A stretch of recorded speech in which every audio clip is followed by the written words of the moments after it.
السلام عليكم ورحمة الله وبركاته حبايبي، معاكم مطبخ ام علم.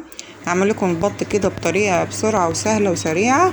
الفيديو ده قصير، ما تنسوش بقى تعملوا لايك واشتراك، واللي اول مرة يشوفني فعلوا الجرس.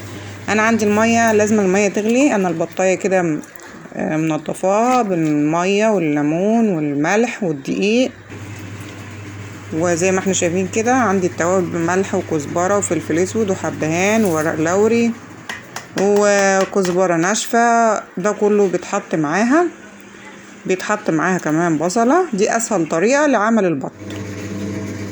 وعندي كده دي صلصة طماطم عاملاها بالبصلة، مخزناها في الفريزر، اللي مجمداها حتة كده قطعة بس كده.